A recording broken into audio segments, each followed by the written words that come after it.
Assalamualaikum warahmatullahi wabarakatuh. Perkenalkan, nama saya Feby Fauzia, kelas 12 Tata Busana SMK di Sanggoro.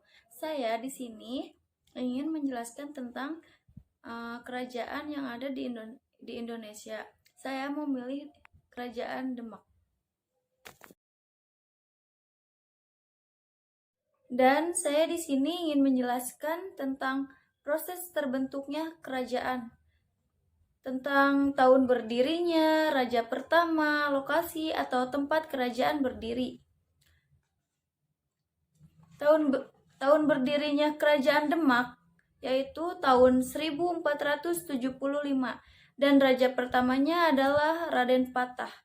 Lokasi atau tempat kerajaan berdiri ialah di selat antara pegunungan Muria dan juga Jawa.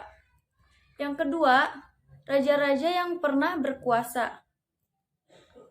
Raja-rajanya yaitu ada Raden Patah, Pati Unus, Sultan Trenggono, Sunan Prawoto, dan Arya Panangsang. Dan ada juga wilayah atau daerah kekuasaan Kerajaan Demak, yaitu di sepanjang pantai utara Pulau Jawa hingga ke Palembang, Jambi, Banjar, serta Maluku. Dan komoditas utama atau barang yang diperjualbelikan ialah beras, madu, dan lilin. Proses runtuhnya kerajaan ialah karena adanya perang saudara yang saling menginginkan atau memperebutkan tahta kerajaan. Perebutan ini terjadi setelah meninggalnya Sultan Trenggono yang berhak mewarisi tahta kerajaan sebenarnya adalah Pangeran Sedo Lepen. Tetapi ia terbunuh di tangan Sunan Prawoto. Kemudian Sunan Prawoto meninggal karena dibunuh oleh anak dari Pangeran Sedo Lepen atau balas dendam. Anak dari Pangeran Lepen juga menghabisi anak buah dari Sunan Prawoto. Anak Pangeran Sedo Lepen, Aryo Panangsang, berebut tahta dengan menantu Sultan Trenggono, Jaka Tingkir, Sutawijoyo, atau kelak akan menjadi penambahan Senopati di Mataram.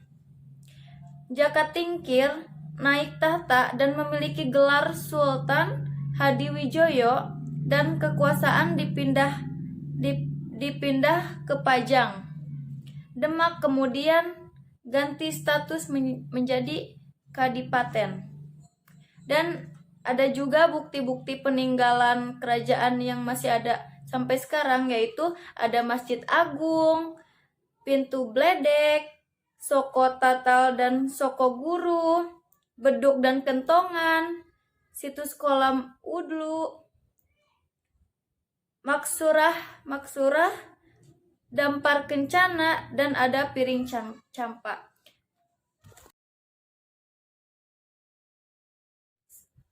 Dan saya juga ingin menunjukkan bukti dari peninggalan dari Kerajaan Demak yang sampai sekarang masih ada. Mungkin dengan gambar saya bisa menjelaskan satu persatu dengan rinci. Yang ke satu adalah ada Masjid Agung. Pengertiannya adalah Masjid Agung adalah bangunan yang didirikan oleh Wali Songo pada tahun 1479. Masih berdiri kokoh meski sudah mengalami beberapa renovasi. Bangunan ini juga bukti bahwa Kerajaan Demak pada masa silam telah menjadi pusat pengajaran dan penyebaran Islam di Jawa. Dan yang kedua ada pintu Blebek. Ini contoh gambarnya. Pengertiannya adalah bledek berarti petir. Oleh karena itu diartikan sebagai pintu petir. Pintu ini dibuat oleh Kiai Ajeng Selo pada tahun 1466 dan menjadi pintu utama dari Masjid Agung. Dan yang ketiga ada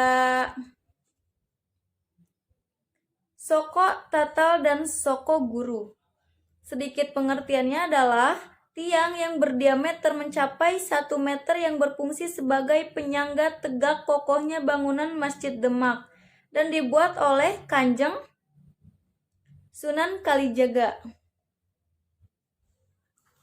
Dan keempat ada beduk dan kentongan. Ini contohnya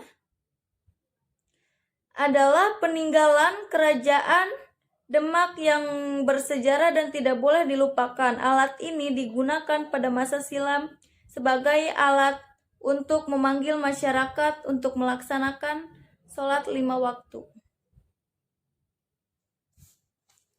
Dan yang kelima ada situs kolam wudhu. Ini contohnya. Situs kolam wudhu adalah sebagai tempat berwudhu para santri atau musafir yang berkunjung ke masjid untuk melaksanakan sholat. Dan yang keenam ada masyurah.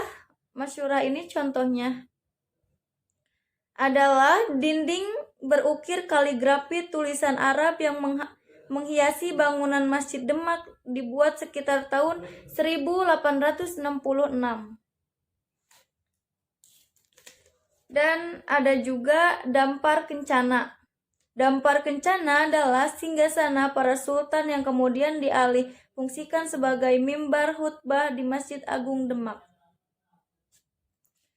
Dan terakhir ada piring campa. Piring campa adalah piring pemberian seorang putri dari Campa yang tidak lain adalah ibu dari Raden Patah. Mungkin itu saja yang bisa saya jelaskan.